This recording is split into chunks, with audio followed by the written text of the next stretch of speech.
Мужчина по имени Алексей служил в армии много лет и прошел через множество испытаний. Но самой суровой проверкой для него стала война в Чечне. Все, что он видел и пережил во время боевых действий, оставило в его душе глубокие шрамы. Но он не сдавался, и когда в 1996 году война наконец закончилась, Алексей вернулся в свое село, решив начать новую жизнь. Леха, как его называли друзья и сослуживцы, стал ветераном боевых действий. За свою службу он получил множество наград и в прибавок много денег. Это привлекло внимание окружающих, и вскоре Алексей стал почти самым богатым человеком в глухой деревне. Его дом стал символом успеха и процветания, а его просторные земельные участки были образцом роскоши для местных жителей. У Алексея был верный друг, алабай по кличке Шторм. Этот пес был его верным спутником на протяжении многих лет, как в военное время, так и в мирное. Шторм был не только преданным и храбрым, но и невероятно умным. Он всегда чувствовал настроение Алексея и был готов броситься на помощь в любую минуту. Однажды вечером, когда Алексей сидел на веранде своего дома, он почувствовал странную тревогу.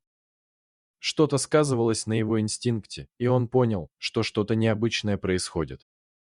Внезапно, из-за зарослей кустарника, во двор вошла группа мужчин.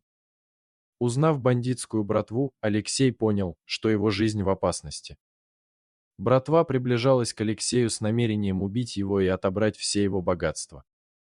Страх охватил сердце ветерана, но он не собирался сдаваться без борьбы. Но в момент, когда его уже поставили на колени, внезапно раздался лай. Это был Шторм, который, будучи невидимым, скрылся в кустарнике. Храбрый пес решил защитить своего хозяина, несмотря на опасность. Он не смог стерпеть, что кто-то собирается причинить вред Алексею.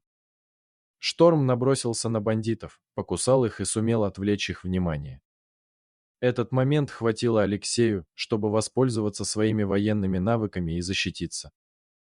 Бой был жестоким и кровавым, но Алексей смог одолеть всех нападавших.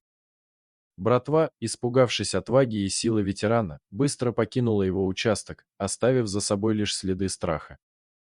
Алексей, сидя на коленях и оглядываясь по сторонам, понял, что его верный друг спас его жизнь.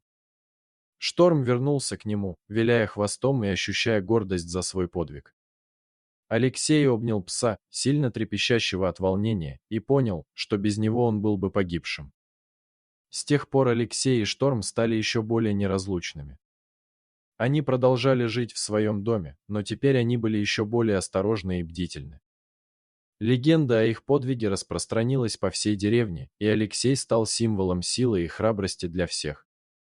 Мужчина по имени Алексей и его верный алабай Шторм продолжали защищать свою землю и свое село от зла. Они стали символами надежды и выносливости, их история вдохновляла людей на преодоление трудностей и несение справедливости. История Алексея и Шторма стала легендой, которую рассказывали от поколения к поколению. Она навсегда останется в сердцах людей, напоминая им о силе веры, дружбе и отваге. Дорогие друзья, если вам понравилось видео, поставьте лайк, а также подписывайтесь на канал, где найдете еще много интересного.